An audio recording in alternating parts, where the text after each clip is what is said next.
Seorang pelaku hipnotis yang berhasil merampas barang korbannya hingga puluhan juta rupiah diringkus petugas. Pelaku ditangkap di jalan saat hendak melakukan aksi kejahatannya.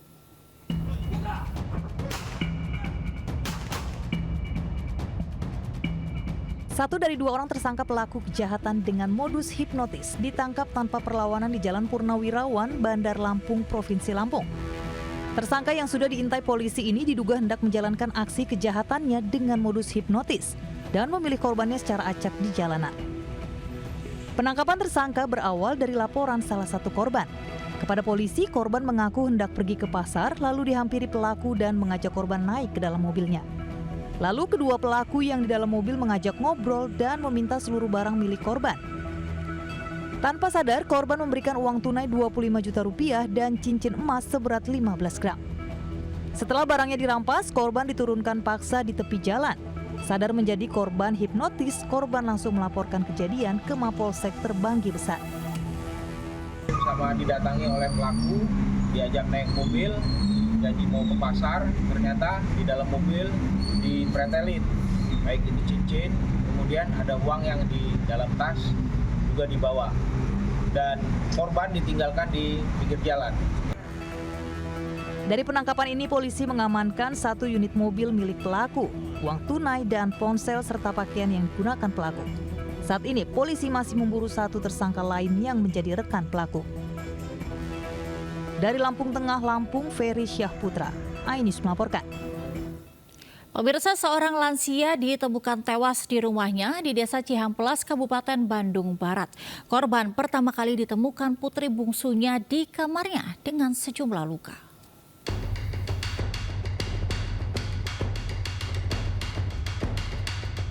Korban bernama Endang Samsudin, 62 tahun, ditemukan meninggal dunia di rumahnya di Kampung Selakopi, Desa Cihampelas, Kabupaten Bandung Barat, dengan sejumlah luka di bagian tubuhnya. Korban ditemukan anak bungsu pada Jumat siang saat berkunjung ke rumah korban. Saat itu posisi rumah sudah terbuka dan korban tergeletak sudah dalam kondisi meninggal dunia. Menurut tetangganya, sebelum kejadian pada Kamis malam mendengar suara aneh dari rumah korban yang tepat di sebelah rumahnya, yakni suara pukulan. Namun tidak curiga hingga Jumat siang korban ditemukan sudah tewas. Di bagian lengan kayak bekas diikat, terus ini bekas benturan kayaknya, bukan tidak lebam juga. Di sini. Tapi sebelumnya sempat mendengar suara tembok dipukul mungkin Ya, kayak seperti itulah, sekitar jam 19 antara 20-an. Ditemukan oleh anaknya yang memang dia datang seminggu sekali ke rumah orang tuanya, dan ditemukan tadi pada saat setelah Jumatan kurang lebih pukul 13.00 pada saatnya anaknya masuk ke dalam rumah, ditemukan kondisi orang tuanya sudah tergeletak. Hasil olah TKP, tim Inafis Polres Cimahi menemukan barang milik korban hilang. Polisi membawa jenazah korban ke Rumah Sakit Sartika Asih Bandung untuk diotopsi. Dari Cimahi, Jawa Barat, Yuwono, iNews melaporkan.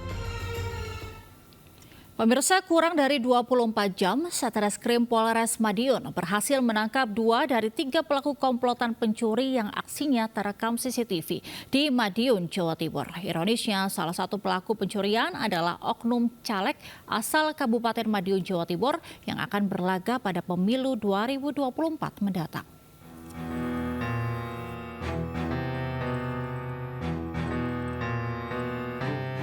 Aksi pencurian dilakukan BP di sebuah toko di Desa Sulu, Kecamatan Dalopo pada Kamis lalu terekam CCTV. Saat itu pelaku berhasil membawa kabur uang sekitar 40 juta rupiah. Korban akhirnya melaporkan kejadian itu ke polisi. Bertindak cepat, polisi menangkap ADK dan BP, 2 dari 3 pelaku pencurian spesialis rumah kosong. Keduanya ditangkap di sebuah rumah kos di kawasan Kelurahan Bangunsari, Kecamatan Mejayan, Madiun, Jawa Timur. Keduanya langsung diperiksa polisi. Dari pemeriksaan terungkap ADK merupakan oknum caleg di salah satu daerah pemilihan Kabupaten Madiun. Tersangka ADK berperan sebagai pengemudi, sementara pelaku BP berperan sebagai eksekutor. Setelah kita telusuri, ADK ini merupakan salah satu caleg salah satu partai. Kira-kira butuh uang atau seperti apa untuk nyalek ini, Pak? Sementara belum mengarah ke sana, tapi tetap kita nanti perdalam lagi untuk pengambilan keterangan. Para pelaku terancam pasal pencurian dengan hukuman mencapai 5 tahun jika terbukti bersalah. Bahkan salah satu pelaku juga terancam gagal nyalek pada pemilu 2024 mendatang lantaran terganjal kasus hukum.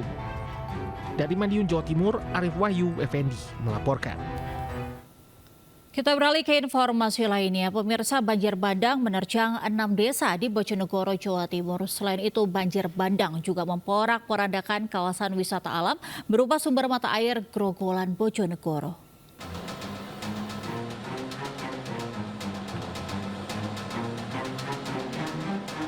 Banjir bandang menerjang Desa Ngunut, Kecamatan Dander, Bojonegoro, Jawa Timur. Air yang datang tiba-tiba membuat warga panik dan tak sempat menyelamatkan barang mereka. Sejumlah motor milik warga juga sempat terseret banjir, bahkan ketinggian air yang mencapai 2 meter memasuki rumah warga.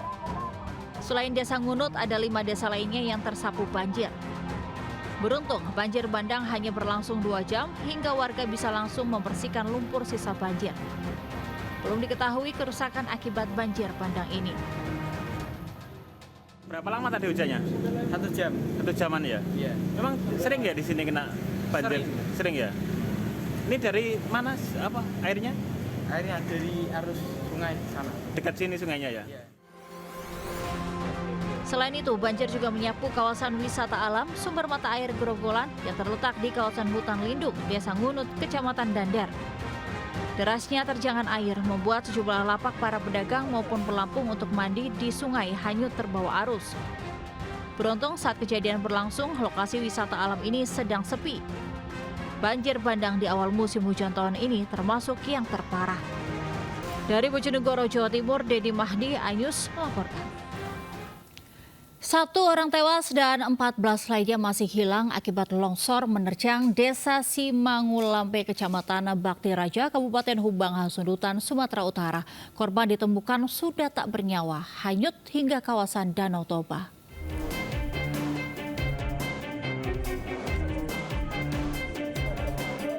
Tim SAR dan warga berhasil mengangkat jasad korban longsor yang menerjang Desa Simangulampe, Kecamatan Bakti Raja, Kabupaten Humbang Hasundutan, Sumatera Utara. Korban ditemukan setelah hanyut terbawa material longsor hingga kawasan Danau Toba. Petugas langsung mengevakuasi korban untuk mengetahui identitasnya.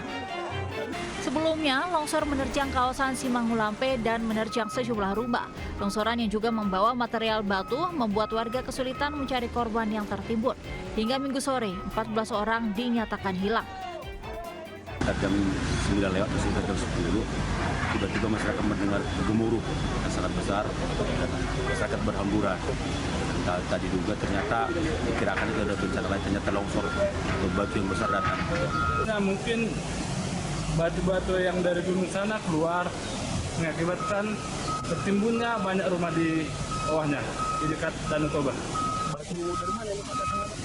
Mungkin itulah yang belum tahu kita pastinya karena sekarang lagi ada, kita nggak berani naik ke atas karena masih tertimbun banyak batu-batu dan lumpur-lumpuran. Longsor menimpa 15 bangunan rumah, hotel, dan homestay. Longsoran juga menutupi 200 meter jalan menuju kawasan Danau Toba hingga aktivitas warga terganggu. Dari Kabupaten Humbang Hasundutan, Aries Fernando Manalu Ayus melaporkan. Pemirsa, diduga sopir mengantuk, bus wisata mengangkut rombongan siswa SMKN Bojonegoro, Jawa Timur menabrak truk di ruas Jalan Gempol, Pasuruan. Akibat peristiwa itu, 2 orang meninggal dunia dan 5 orang terluka dilarikan ke rumah sakit. Bus wisata mengangkut rombongan pelajar SMKN Ngasem Bojonegoro mengalami kecelakaan di KM 786 Tol Gempol Pasuruan atau Gempas, Desa Pekowaran, Kecamatan Rembang, Kabupaten Pasuruan, Jawa Timur. Warga dan petugas langsung menyelamatkan para korban. Akibat kecelakaan itu, 2 orang sopir dan kernet bus meninggal dunia, sementara 5 terluka dilarikan ke rumah sakit. Kecelakaan itu bermula saat kendaraan bus rombongan SMKN Ngasem Bojonegoro perjalanan pulang rekreasi dari Pulau Bali tujuan Bojonegoro berjalan di lajur lambat dengan kecepatan tinggi.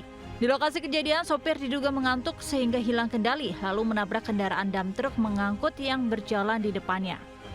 Sesampainya di TKP di kilometer 786 jalur Bandung Tol Gempol Pasuruan, Diduga pengemudi kurang hati-hati dan kurang konsentrasi sehingga menabrak dam truk yang berjalan searah yang di depannya. Kecelakaan tersebut juga masih ditangani unit Satlantas Polres Pasuruan. Sementara badan bus dan truk dievakuasi untuk diteliti. Dari Pasuruan, Jaka Samudra, Ayus melaporkan. Kebakaran melanda puluhan lapak barang bekas dan bengkel di Jalan Inspeksi BKT Pondokopi, Durensawit, Jakarta Timur. Diduga penyebab kebakaran karena ada warga yang membakar sampah.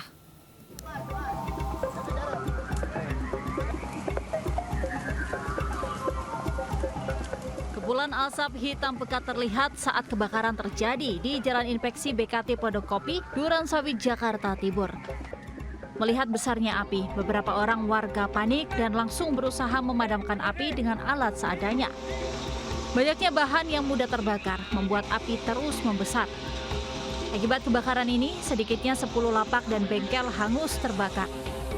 Diduga kebakaran akibat adanya warga yang membakar sampah, sehingga percikan api mengenai salah satu lapak dan langsung membesar.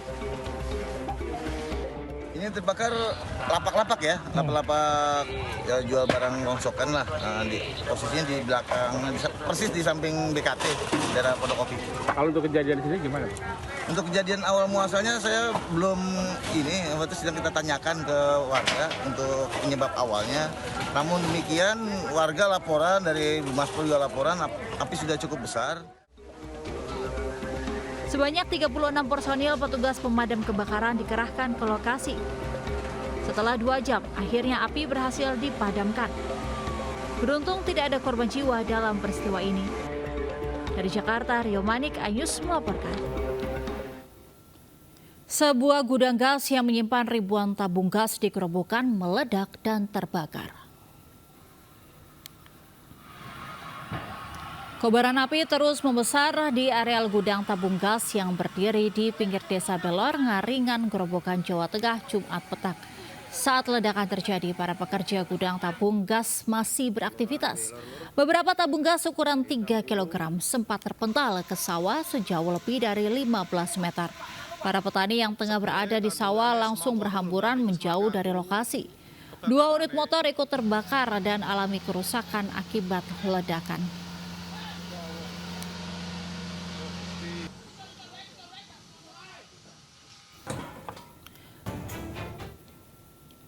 Pemirsa, calon presiden nomor urut 3 Ganjar Pranowo menyempatkan diri mengikuti Car Free Day dan belusukan ke pasar di Kota Kupang, NTT.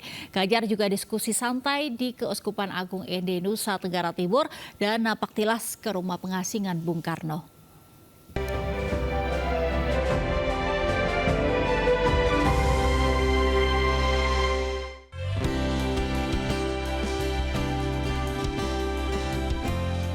Capres nomor urut 3 Ganjar Pranowo menyapa warga saat jalan sehat di Car Free Day di Jalan El Tari Kupang, Nusa Tenggara Timur.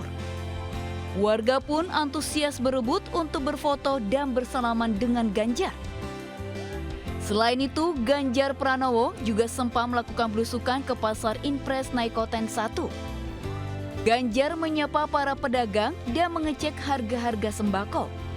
Selain berdiskusi dengan para pedagang, Ganjar juga sempat membeli sayur.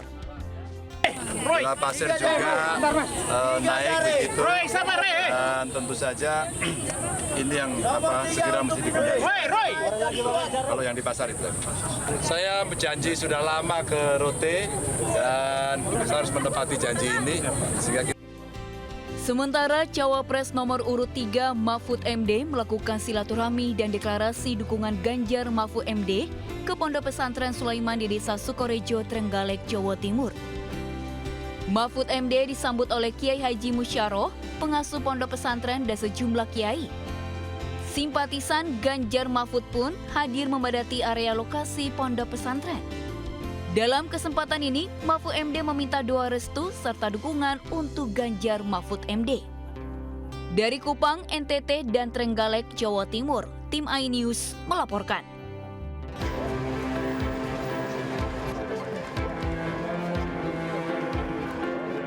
Kedatangan Capres nomor urut 3 Ganjar Pranowo disambut antusias pengurus Keuskupan Agung ND Nusa Tenggara Timur. Sambil menikmati ubi nuanosi, Ganjar melakukan dialog santai tentang bagaimana menjaga persatuan dalam bingkai Bhinneka Tunggal Ika. Dalam kesempatan itu, Administrator Diosesan Keuskupan Agung ND, Romo Yosef Daslan Muang Kabuk, menyebut persatuan Indonesia sangat penting dijaga dan sosok kepemimpinan yang terbaik. Pasangan Ganjar Mahfud yang syarat pengalaman diyakini mampu menjadi pemersatu bangsa dari beragam suku, budaya, dan agama. Di sela-sela kunjungannya, Ganjar menyempatkan ziarah ke makam liak Uskup Agung ND Vincentius Sensi Kota-Kota, meninggal dunia 19 November lalu. 4 tahun kurang lebih Bung Karno ada di sini, dan dengan segala kreativitasnya, tonil, lukis, edukasi, dan ada inspirasi luar biasa pada saat akhirnya merenung di bawah pohon sukun. Mantan Gubernur Jawa Tengah Ganjar Pranowo juga melakukan napak tilas ke rumah pengasingan Bung Karno di Kabupaten ND, Nusa Tenggara Timur. Dia meninjau berbagai peninggalan presiden pertama saat diasingkan Belanda menjadi tahanan politik pada tahun 1934 hingga 1938. Ganjar juga menuturkan agar masyarakat menghargai pejuang bangsa dengan meneladani pemikirannya seperti yang telah dilakukan Bung Karno yang telah mendirikan negeri dengan azas Pancasila. Tim Liputan melaporkan. Pemirsa, DPP Majelis Musyawarah Muhtadi Cidahu, Banten menyatakan dukungan kepada Capres Ganjar Pranowo dan Cawapres Mahfud MD. Acara digelar di Majelis Cidahu Jalan Abuya Demyati, Kampung Cidahu, Kecamatan Cadasari, Pandeglang, Banten. Tokoh ulama Banten Abuya Ahmad Muhtadi Demyati di Pandeglang, Banten menyatakan sikap mendukung calon presiden Ganjar Pranowo dan calon wakil presiden Mahfud MD. Dukungan tersebut dibacakan langsung oleh Abuya Ahmad Muhtadi Demyati. Abuya Muhtadi menginstruksikan kepada seluruh jajaran pengurus M3CB untuk berjuang memenangkan pasangan nomor urut 3 Ganjar Pranowo dan Mahfud MD untuk menjadi presiden dan wakil presiden RI periode 2024-2029. Alhamdulillah hasil kajian kami jatuh kepada Pak Ganjar dan Pak Mahfud, karena referensi dari tokoh-tokoh bangsa, tokoh-tokoh agama, para aktivis, budayawan, mahasiswa yang masih konsisten mengawal demokrasi di Indonesia ini memberikan sebuah pertimbangan bagi kami. Ribuan warga hadiri sholawat Persatuan Indonesia di Parkir Tibur Gor Sidoarjo. Sholawat menghadirkan Ketua Umum Partai Perindo Haritanu Sudibyo, Cawapres Mahfud MD, Kiai Haji Said Agil Siraj, dan sejumlah kiai lainnya.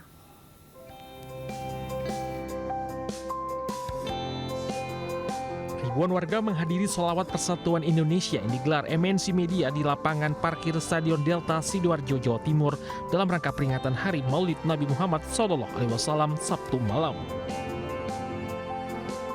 Sholawat Persatuan Indonesia dihadiri Ketua Umum DPP Partai Perindo Haritanu Sudibyo, Cawapres nomor urut 3 Mahfud MD, dan Mustasyar Pengurus Besar NU Kiai Haji Said Agil Siraj, serta para penceramah dari berbagai daerah.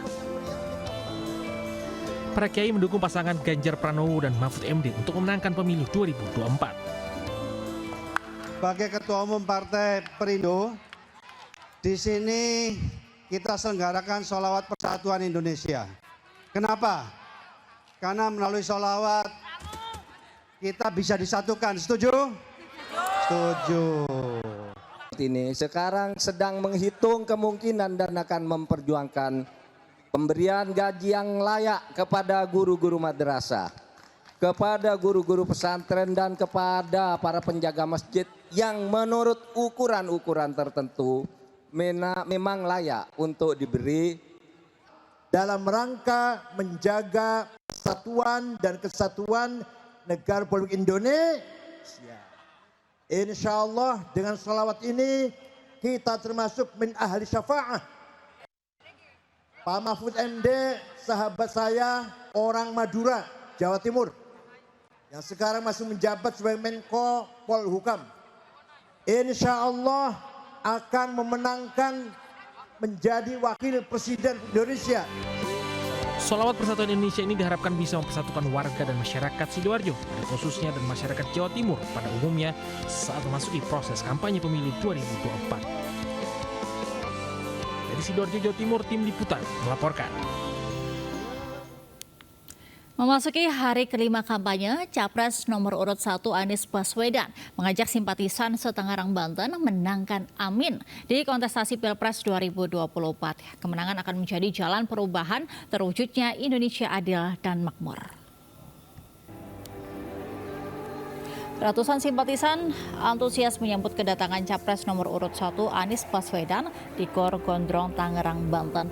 Dalam orasinya, Anies mengajak para simpatisan relawan pendukungnya untuk bersama mewujudkan Indonesia adil dan makmur melalui jalan memenangkan pasangan Amin.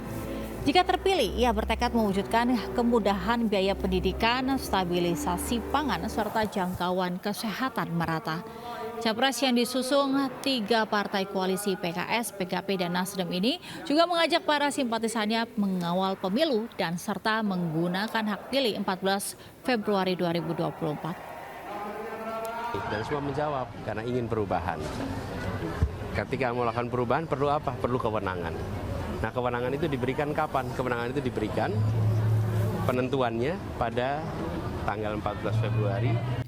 Sementara pemirsa, Cawapres nomor urut 2 Prabowo Subianto silaturahmi ke Pondok Pesantren Miftahul Huda Manonjaya, Kabupaten Tasikmalaya, Jawa Barat. Prabowo meminta doa pada para santri dan pengasuh pondok pesantren agar bisa menang dalam Pilpres 2024. Prabowo mengunjungi dan meminta restu dari Kiai Haji Asep Mausul, pimpinan Pondok Pesantren Miftahul Huda yang juga sebagai anggota DPR RI dari Partai Persatuan Pembangunan. Prabowo didampingi Agus Harimurti Yudhoyono atau AHY, mantan Gubernur Jawa Barat Ridwan Kamil, serta Ketua TKN Prabowo Gibran Rosan Ruslani. Kedatangan Prabowo ke Miftahul Huda itu disambut dengan antusias oleh ribuan santri dan warga di luar lingkungan pesantren. Prabowo langsung berdialog dengan pimpinan Ponpes dan berziarah ke makam pendiri Ponpes. Prabowo membagikan makan siang kepada 7.000 santri di pesantren tersebut. Prabowo meminta doa pada para santri dan pengasuh pondok pesantren agar bisa menang dalam Pilpres 2024 kali ini.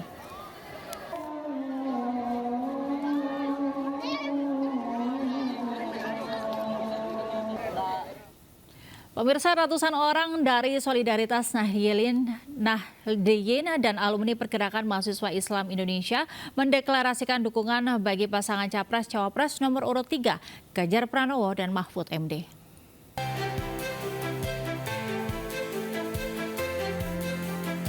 Deklarasi dukungan Solidaritas Nahdliyin dan alumni Pergerakan Mahasiswa Islam Indonesia pendukung Ganjar Mahfud MD atau Sapu Jagat digelar di Anyus Tower, Jakarta.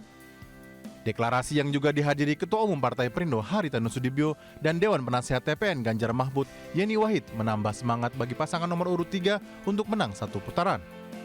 Selain itu, HT juga mengapresiasi dukungan yang diberikan komunitas tersebut untuk Capres dan Cawapres Ganjar Mahfud yang dikenal sederhana dan bersahaja.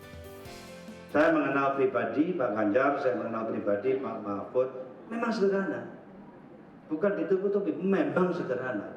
Kesimpulannya apa? Beliau berdua pernah menduduki jabatan tinggi, tapi tidak untuk membangun dirinya. Ini penting. Ketika pemimpin memiliki kekuasaan dan tidak membangun dirinya sendiri, pasti keputusan yang diambil objektif. Ini sesuatu yang berharga karena mereka adalah penggerak-penggerak di masyarakat. Mereka punya jaringan akar rumput yang sangat luas dan mereka adalah orang-orang yang mengerti suara hatinya umat Islam di Indonesia. Setelah dukungan tersebut, para relawan akan turun ke masyarakat untuk memenangkan Ganjar Mahfud di Pilpres 2024 mendatang. Kita masih punya waktu untuk melakukan beberapa hal, mulai dari pendidikan politik kepada warga negara, menyampaikan tentang bagaimana seharusnya pemimpin itu dipilih. Kita ingin menyampaikan pada masyarakat profil Pak Mahfud, Pak Ganjar. Dukungan tersebut semakin menguatkan kerja keras dari pasangan nomor urut 3 Ganjar Mahfud untuk mewujudkan Indonesia sejahtera. Dari Jakarta, Aulina Iyasa Paki iNews melaporkan.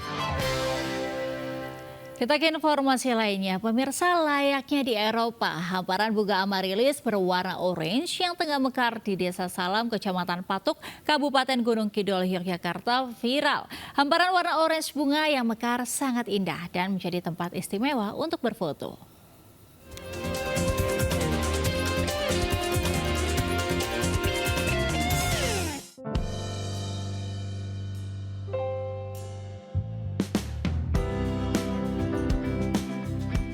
berlokasi di Desa Salam, Kecamatan Patuk, Kabupaten Gunung Kidul, Daerah Istimewa Yogyakarta.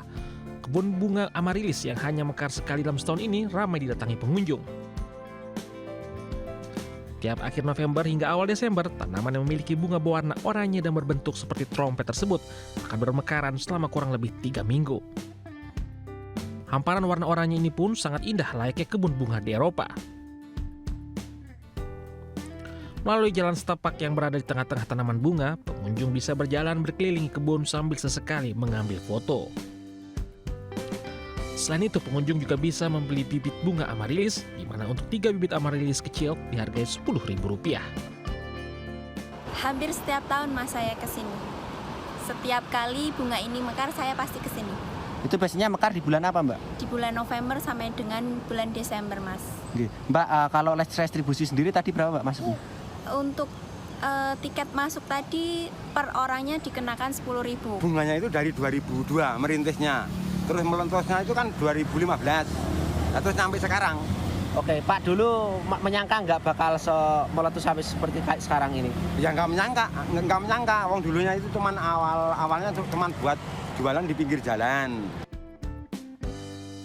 Sebelum kini dikenal sebagai bunga yang indah, dulu tanaman Amaryllis dianggap hama bagi para petani. Itu karena keberadaannya akan menyerap nutrisi tanaman pertanian sehingga merugikan petani. Namun kini keindahannya justru mendatangkan rupiah bagi pengelola dan warga sekitar. Dari Gunung Kidul, Yogyakarta, Kimaya Wibowo melaporkan. Pemirsa, salah satu pusat perbelanjaan di Kota Bekasi, Jawa Barat kembali menghadirkan event yang mengangkat keunikan negeri matahari terbit melalui festival Moshi Moshi 3 Days of Japan Festival. Acara disambut antusias para pecinta budaya Jepang.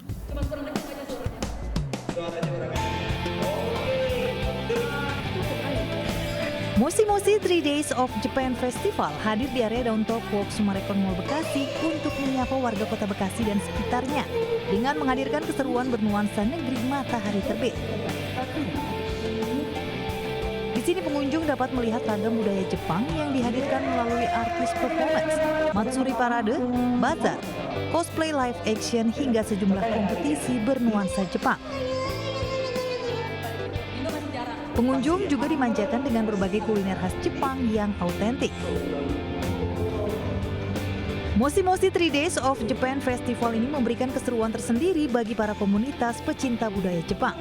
Mereka pun bisa saling bertemu para penggemar kebudayaan Jepang lain. Sering-seringnya bikin event ini soalnya event Jepangan ini tuh maksudnya tempat kita para wibu berkumpul gitu loh. Semoga juga ngedatengin bintang tamu yang lebih wow lagi. Di sebelah kanan ada street food gitu. Nah, sebelah sana juga ada tempat poster dan figur. Dan kumohon semoga ada Yoasobi di sini. Pengunjung masih bisa menikmati dan merasakan sensasi budaya Jepang di Sumarekon Mall Bekasi hingga hari ini, 3 Desember 2023. Dan para pengunjung tidak dikenakan tiket masuk. Dari Bekasi, Jawa Barat, Stephen Patinama. Dan di Bernadi, Ainus melaporkan. Pemirsa, Partai Perindo kembali menyalurkan bantuan kepada masyarakat. Caleg DPR RI Dapil Jatim 6, Vena Melinda yang memberikan bantuan air bersih bagi 400 kepala keluarga di Kabupaten Kediri, Jawa Timur.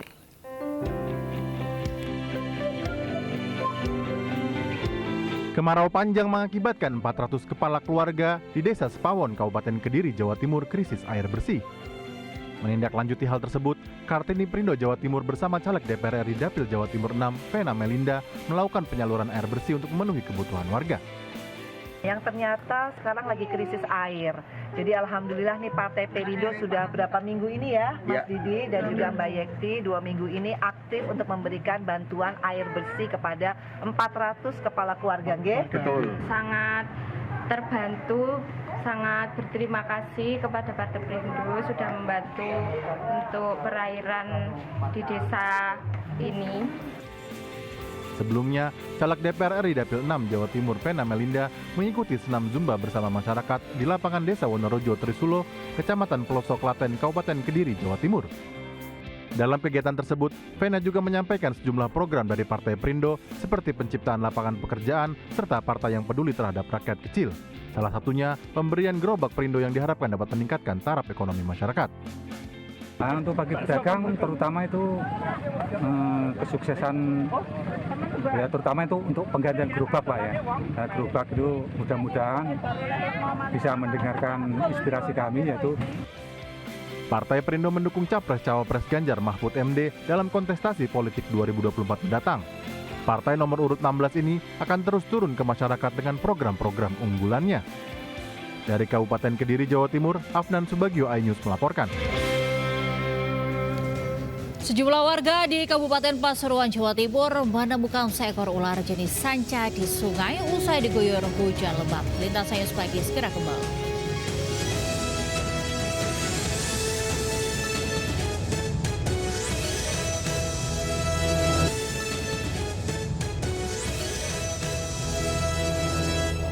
Anda masih bersama kami di Lintas Sayus Pagi akhir pekan. Pemirsa, sejumlah warga di Kabupaten Pasuruan, Jawa Timur menemukan seekor ular jenis sanca di sungai usai diguyur hujan lebat.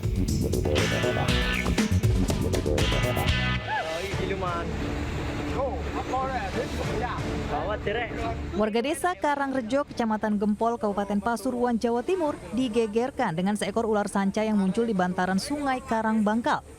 Ular sepanjang 4 meter ini sempat menyusuri tepi sungai dan tertangkap kamera warga. Warga yang mengetahui kejadian tersebut pun langsung mengevakuasi ular ke tempat lebih aman menggunakan alat seadanya. Warga sempat kesulitan saat mengevakuasi lantaran ular melawan dan arus sungai deras akibat hujan. Diduga kemunculan ular di permukiman warga akibat terseret banjir dan menyebabkan sejumlah hewan peliharaan warga kerap hilang. Dari gunung Pak. Banjir waktu itu ya? Banjir ya. Besar? Besar Pak, panjang. Bekas makan ayam atau gimana? Ya, bekas makan ayam. Ini langsung diambil sama warga? Sama warga, sama Bapak Bejeni sama Bapak Adi. Langsung dievakuasi gitu?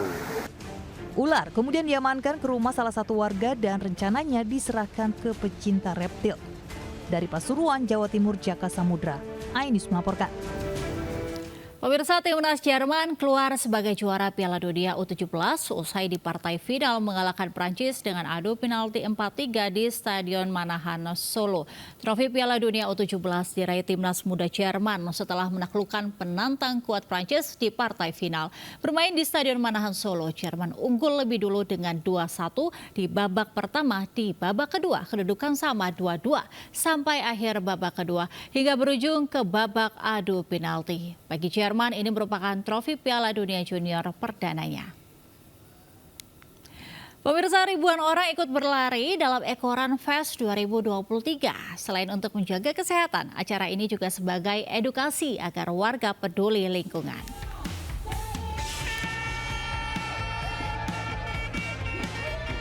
Sedikitnya 10.000 peserta mengikuti lomba lari bertajuk Pertamina Ekoran Fest 2023 di Istora Senayan, Jakarta dalam rangka menyambut HUT Pertamina ke-66 10 Desember 2023 mendatang. Suasana lari semakin meriah dengan iringan drum band. Kategori yang dilombakan mulai 1,5 km hingga 21 km. Gelaran ini dilakukan juga sebagai edukasi terhadap masyarakat untuk peduli lingkungan. Eco-friendly yang pertama yang kita usung adalah kita harus bisa melakukan mengelola sampah menjadi barang-barang yang lebih berguna. Oleh karena itu, yang pertama kita lakukan, kita mengatur itu semua. Ya, jadi nanti sampah-sampah yang terkumpul dari acara ini kita akan proses ya lebih lanjut oleh UMKM kita. Sementara itu, gelaran Pertamina Ekoran Fest 2023 juga mengumpulkan donasi kemanusiaan untuk Palestina senilai 3 miliar rupiah yang disalurkan ke Kedutaan Besar Palestina di Jakarta. Dari Jakarta, Irfan Hardiansyah, Rama Romadona, iNews melaporkan. Saya informasi tadi sekaligus menutup Lintas Sayus Pagi akhir pekan hari ini. Saya Angelika Deva pamit undur diri. Selamat pagi, selamat berpekan, dan wassalamualaikum warahmatullahi wabarakatuh.